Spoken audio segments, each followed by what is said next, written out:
बच्चों आज हम लोग सीबीएसई का additional practice question paper discuss करने जा रहे हैं और यहाँ पर सबसे पहले इंस्ट्रक्शंस देख लें। देखिए यहाँ पर मेंशन है सेक्शन ए में 18 मल्टीपल चॉइस क्वेश्चंस हैं और 2 एसेशन रीजन के क्वेश्चन हैं। टोटल आपके 20 क्वेश्चंस हैं एक एक मार्क के। सेक्शन बी में 5 क्वेश्चंस हैं वेरी शॉर्ट आंसर टाइप और हर एक 2 नंबर का है।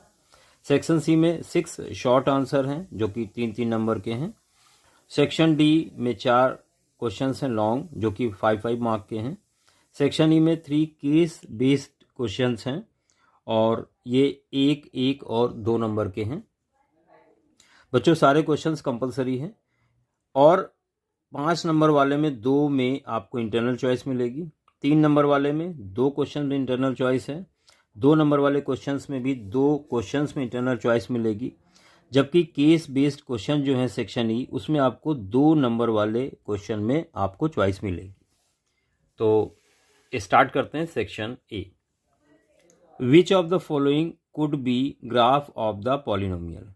ये जो दिया गया है इसका ग्राफ आपसे पूछा गया है। बच्चों यहाँ देखें, पहला ऑप्शन जो है उसमें ग्राफ ये दिया गया है, दूसरा ग्राफ आपका ये है, तीसरा ग्राफ ये है और चौथा ग्राफ आपका ये है। ये ग्राफ दिए गए हैं। बच्चों यहाँ पर x-1 whole square x+2 is equal, suppose y मान लिया हमने। इफ़ x-1 इज इक्वल 0 तो यहाँ से x की वैल्यू 1 मिलेगी। इफ़ x+2 इज इक्वल 0 तो यहाँ से x की वैल्यू -2 मिलेगी। अब यहाँ पर आप ग्राफ चेक कर लें, x की वैल्यू 1 और -2 यहाँ पर दिखाई गई है। तो आप ध्यान दें, x की वैल्यू 1 और -2 यहाँ पर दिख रही है, यानी ये आंसर हो सकता है। दूसरी चीज़, x की वैल्यू 1 -2 यहाँ पर भी है और थर्ड ग्राफ में देखें 1 -2 1 -2। देखिए डी में 1 और -2 नहीं, तो डी ऑप्शन तो नहीं होगा आंसर। अब बाकी चेक करते हैं। तो ये दोनों हो गए। बच्चों ध्यान दें, ये क्वाड्रेटिक का ग्राफ है जबकि इक्वेशन पावर 3 में दी गई है, तो ये ऑप्शन नहीं होगा आपका। अब बचा बी और सी ऑप्शन। तो अगर बी ऑप्शन की बात करें तो यहाँ पे x की वैल्यू 1 है, यहाँ पर x की वैल्यू -2 है और यहाँ पर y की वैल्यू -4 है, यानी y की वैल्यू हम -4 पे चेक कर सकते हैं। चलिए चेक करते हैं। यहाँ पर x 0 होगा तो x की वैल्यू 0 रख के देखते हैं कि वैल्यू क्या आती है। तो अगर इसमें हम x की जगह 0 रखते हैं तब क्या मिलेगा, y इज इक्वल 0 - 1 का होल स्क्वायर मल्टीप्लाई 0 + 2, तो यहाँ से मिलेगा 2। क्या y की वैल्यू 2 है यहाँ पर? तो आप ध्यान दें, यहाँ पर y की वैल्यू 2 नहीं है। और अगर हम सी ऑप्शन की बात करें तो y की वैल्यू 2 यहाँ पर है, यानी क्वेश्चन नंबर 1 का जो सही आंसर होगा वो होगा ऑप्शन सी। और इसी के साथ बढ़ते हैं नेक्स्ट क्वेश्चन की तरफ, question number 2। The lines K1 K2 K3, 3 line है जिनको इक्वेशन में रिप्रेजेंट किया गया है। Solution of K1 and K3 is 3 and 0 while solution of K2 and K3 is 4 and 1। ये देखिए ग्राफ दिया गया है यहाँ पर। ये आपकी K1 इक्वेशन है, ये K2 है और ये K3 है। आपसे पूछा गया है which of these is the equation of line K3। आपको K3 की इक्वेशन निकालनी है जबकि यहाँ P और Q अननोन दिए गए हैं। बच्चों ये K1 दी गई है x+2y 3, K2 x+2y 6, K3 px + qy is equal 1। और क्वेश्चन में आपसे कहा गया है जो K1 और K3 का सोल्यूशन है। देखिए K1 ये लाइन जा रही है और K3 लाइन ये है, तो सोल्यूशन क्या होता है, जो लाइन इंटरसेक्ट करती हैं एक दूसरे को वही सोल्यूशन होता है। तो यहाँ पर आपको x की वैल्यू 3 दी गई है और y की वैल्यू 0 दी गई, तो यहाँ हो जाएगा 3, 0। जबकि कह रहा है K2 और K3 इसका सोल्यूशन दिया गया है, यानी जहाँ पर ये लाइंस कट कर रही हों तो ये 4,1 दिया गया है, 4,1 ये आपको दिया गया है। अब आप ध्यान दें, इस लाइन के भी तो ये पॉइंट्स हुए, तो ये पॉइंट्स इस लाइन को सेटिस्फाई करेंगे। तो आप यहां लिखेंगे px plus qy is equal 1, equation 1। Since equation 1 passes through 3,0, 3,0 से पास हो रही है, तो ये पॉइंट इसको सेटिस्फाई करेंगे। तो p और x की जगह 3 रखेंगे, प्लस q y की जगह 0 इज इक्वल 1। ये 0 हो जाएगा बच्चों, आपको मिलेगा 3p इज इक्वल 1, या p इज इक्वल मिल जाएगा 1/3। अब आप ध्यान दें, इक्वेशन 1 पासेस थ्रू, कहाँ से पास हो रही है, 4,1 से भी पास हो रही है। देयरफॉर ये इक्वेशन सेटिस्फाई करेंगे पॉइंट इस इक्वेशन को। तो p x की जगह 4 प्लस q y की जगह 1 इज इक्वल 1। p आपको 1/3 पता है, यहाँ रख देंगे 1/3 into 4 plus q is equal 1। ये 4/3 उधर माइनस हो जाएगा, तो q आ जाएगा 1 माइनस 4/3, या आप एलसीएम ले लें 3, तो 3 माइनस 4 यानी माइनस 1/3 आ जाएगा। अब बच्चों इक्वेशन क्या थी, px plus Q Y is equal 1, ये वैल्यू रख दें यहाँ पर।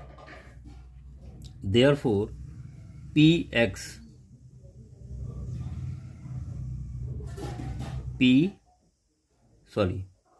की जगह आप रखेंगे 1/3 x प्लस क्यू वाई, तो माइनस का 1/3 y इज इक्वल 1। यहाँ 3 आप एलसीएम ले लेंगे, तो आपको मिल जाएगा x minus Y upon 3 is equal 1। तो बच्चों यहाँ से आपको मिल जाएगा x minus Y is equal 3। तो ये इक्वेशन होगी, और ये किस ऑप्शन में दी गई है, x minus Y is equal 3। तो आप देख सकते हैं यहाँ पर x minus Y is equal 3, इसका मतलब ऑप्शन ए करेक्ट आंसर होगा इस क्वेश्चन का। Question number 3, what is are the roots of 3x square is equal 6x। आपसे इसके रूट पूछे गए। बच्चों ध्यान दें, आपसे रूट पूछे गए मतलब x की वैल्यू पूछी गई है। तो बच्चे अक्सर गलती कर देते हैं, x कैंसिल कर देंगे। देखिए अगर एक x से एक x कैंसिल करेंगे तो एक x की वैल्यू कम हो जाएगी। तो हमेशा ध्यान रखें, इसको एक साइड में लेकर आएं और कॉमन ले लें, तो 3x कॉमन मिल जाएगा, बचेगा x माइनस 3 2 जा 6 2 इज इक्वल 0। 3 कॉन्स्टेंट वैल्यू 0 में जाएगी, तो बचेगा x minus 2 is equal 0। If x is equal 0, तो x की वैल्यू 0 ही रहने वाली है। Second, if x minus 2 is equal 0, तो बच्चों यहाँ से मिल जाएगा आपको x इज इक्वल 2। यानी यहाँ जो आंसर मिल रहा है वो 0 और 2, दो आंसर यहाँ पर मिल रहे हैं। तो जल्दबाजी में अगर हम x कैंसिल कर देते तो यहाँ केवल एक आंसर मिलता है। तो इसका करेक्ट आंसर जो होगा 0,2 होगा। आप देख सकते हैं 0 एंड 2, तो डी ऑप्शन करेक्ट आंसर होगा क्वेश्चन नंबर 3 का। Question number 4, the coordinates of centre of circle O and point on the circle N are shown in the given below. ये सेंटर के दिए गए हैं और ये सर्कल के ऊपर है। आपसे कह रहा है रेडियस निकालो, तो इनके बीच की डिस्टेंस निकाल लेंगे, वही रेडियस होगी। बच्चों क्वेश्चन नंबर 4, आपको O के पॉइंट दिए हैं -4, 3 और N ये -2.4, 1.8 है। देयरफॉर ON, और इसी को हम लोग रेडियस कहेंगे, इज इक्वल, डिस्टेंस फॉर्मूला यहाँ पर यूज होगा, x2 minus x1 whole square plus y2 minus y1 whole square is equal within root -2.4 minus minus plus हो जाएगा 4 whole square plus 1.8 minus 3 whole square. बच्चों यहाँ कितना मिल जाएगा, 4 में 2.4 माइनस कर दें, ये आ जाएगा 6, 1.6 होल स्क्वायर प्लस 3 में 1.8 माइनस कर दें, 2, 1.2 होल स्क्वायर। बच्चों यहाँ से आपको मिलेगा 1.6 square, it means 2.56 plus 1.2 whole square 1.44, ये आपको मिल जाएगा यहाँ पर 4.00, यानी 2 आंसर हो जाएगा इसका 2 यूनिट्स। तो एक आसान सा क्वेश्चन था, यहाँ पर करेक्ट आंसर होगा option B 2 units. Next question, question number 5। Triangle P Q R is given. P Q R ये एक ट्रायंगल दिया गया है। S T is drawn, S T को ड्रॉ किया गया है और इस तरह से ड्रॉ किया गया है कि पी आर क्यू ये वाला एंगल, एस टी क्यू ये वाला एंगल इस एंगल के इक्वल है। If S T divides Q R, S T Q R को डिवाइड कर रही है 2:3 में, then what is the length of S T, आपको एस टी की लेंथ फाइंड आउट करनी है। बच्चों यहाँ पर आपको एस टी फाइंड आउट करना है, इसकी लेंथ फाइंड करनी है। आपको ये वाला एंगल और ये वाला एंगल आपस में इक्वल दिया गया है और आप ध्यान दें कि छोटा वाला ट्रायंगल और बड़े वाले ट्रायंगल में ये इक्वल गिवन है, जबकि ये वाला एंगल कॉमन है। इसका मतलब triangle P Q are similar है ट्रायंगल एस क्यू टी के।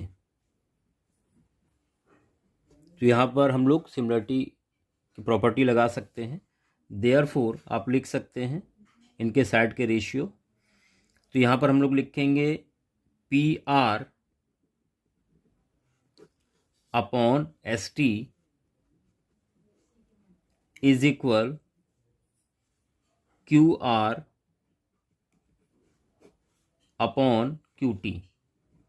जो गिवन था वही ले लिया हमने, उन्हीं साइड को ले लिया यहाँ पर। पी आर आपका 20 है, एस टी फाइंड आउट करना है। क्यू आर 2 + 3 5 है और क्यू टी 2 है। तो 5 1 जा 5, 5 4 जा, क्रॉस मल्टीप्लाई किया तो एस टी आ जाएगा आपका 4 2 जा 8 सेंटीमीटर, और यही करेक्ट आंसर होगा इस क्वेश्चन का। तो option number B correct answer होगा 8 centimetre. Question number 6। 2 scalene triangles are given below, मतलब 2 ट्रायंगल दिए गए हैं जो अलग अलग हैं, बिल्कुल कोई भी साइड आपस में इक्वल नहीं है एक ट्रायंगल की। और इसी तरह से यहाँ पर Anas and Rishi observe them and said the following. Anas ने और ऋषि ने दोनों को देखा। अनस कह रहा है triangle P Q are similar है सी बी ए के, और ऋषि कह रहा है पी क्यू आर कॉन्ग्रेंट है सी बी ए के। ठीक है, तो आपको बताना है इनमें से कौन सही है, क्या अनस या ऋषि या दोनों, या इनमें से कोई नहीं। देखिए यहाँ पर एंगल P इक्वल दिया गया है C के,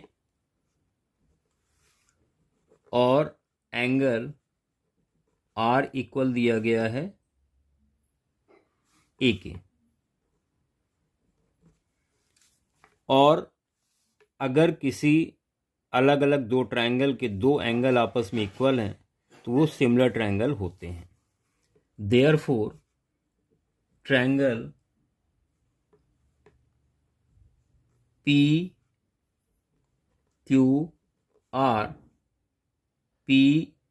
आर सिमिलर होगा ट्रायंगल सी बी ए के। यानी कि जो अनस है वो सही है, अनस सही कह रहा अपनी बात, अनस सही कह रहा है। अब दो एंगल आपस में इक्वल हैं, तो इनके बीच की जो साइड है वो 3 सेंटीमीटर है, जबकि ये 3 सेंटीमीटर दूसरे ट्रायंगल में बीच की साइड नहीं है। इसका मतलब ये ट्रायंगल कॉन्ग्रेंट नहीं है, यानी ऋषि सही नहीं कह रहा है। तो इसमें जो करेक्ट आंसर होगा वो होगा अनस का, only Anas. Question number 7, Harsha made a wind chime using a frame and metal rods. She punched 8 holes. इसने 8 होल किए हैं इन फ्रेम, ईच 2 सेंटीमीटर अपार्ट, हर एक के बीच की दूरी 2 सेंटीमीटर है। And then hung 6 metal rods from the frame as shown in figure. The ends of the metal rods are aligned over a line shown by the dotted line in the figure. ये आपको दिखाया गया है। जो सबसे पहली rod है उसकी लेंथ है 29 सेंटीमीटर और जो सबसे लास्ट है वो 6 सेंटीमीटर की है। आपसे रॉड P की लेंथ पूछी गई है जो कि किस नंबर पर लटकी हुई है, 1 2 3 4 5 नंबर पर लटकी हुई है। दो देखिए खाली पड़े हुए हैं, तो 5वें नंबर पर रॉड P लटकी हुई है। तो बच्चों यहाँ पर आप कह सकते हो पहली रॉड दी गई है और लास्ट रॉड दी गई, यानी यहाँ पर AP का कॉन्सेप्ट लिया जा सकता है। आगे देखते हैं क्या पूछा गया इसमें। If all the rods are straight and not showing then what is the length of rod P। ठीक है, तो आप ध्यान दें, आपको यहाँ पर पहली रॉड की लेंथ दी गई है 29 सेंटीमीटर, तो A इज इक्वल 29 ले लिया यहाँ पर।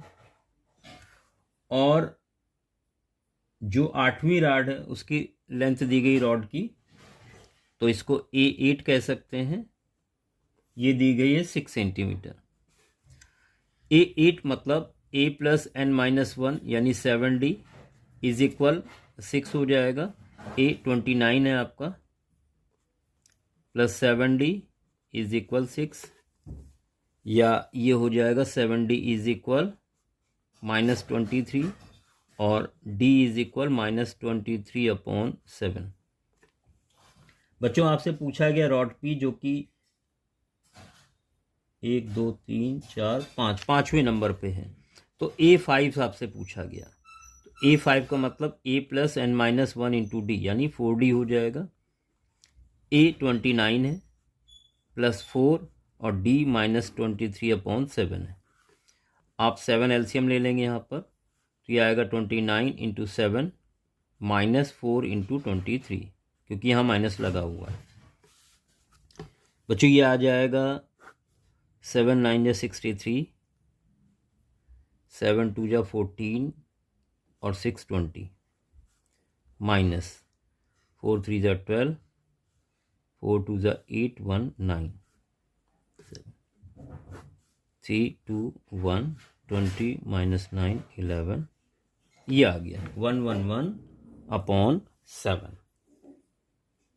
तो यहाँ पर करेक्ट आंसर होगा option D, 111/7 centimetre rod P की लेंथ होगी। Question number 8,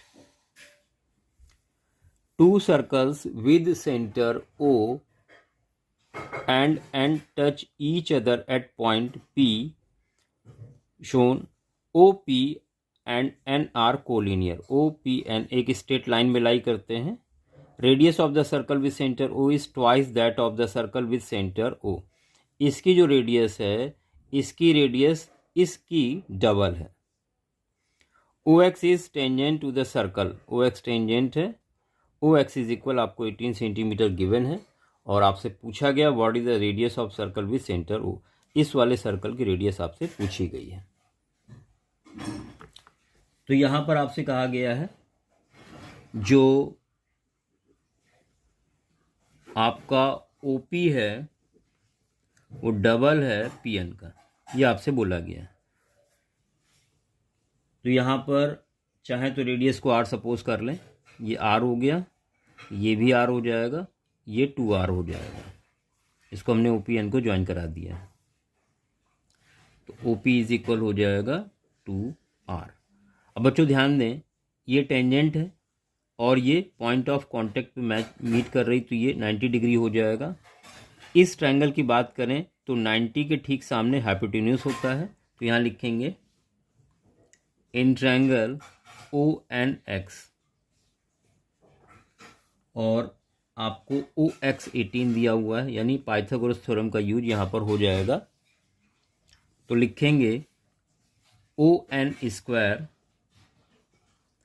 is equal O X square plus X N square. O N कितना है बच्चों? ओ एन है 2r प्लस आर 3r का whole square is equal O X है 18 का whole square plus X N है R square. तो यहाँ से आपको मिलेगा 3 3 जा 9 R square minus R square is equal 18 whole square. तो यहाँ से मिलेगा 8 R square is equal 18 into 18। तो आर स्क्वायर आ जाएगा 18 इंटू 18 अपॉन 8। 2 से कट कर दें, 2 4 जा 2 9 जा 2 2 जा 2 9 जा, तो आर आ गया। देखिए अंडर रूट लगेगा तो 9 बाहर आएगा, नीचे वैल्यू रूट में रहेगी। तो 9/√2 सेंटीमीटर ये रेडियस हमें पता चल गई छोटे वाले सर्कल की, और यही आपको पता करनी थी। क्वेश्चन नंबर 8 का करेक्ट आंसर होगा ऑप्शन सी 9/√2 सेंटीमीटर।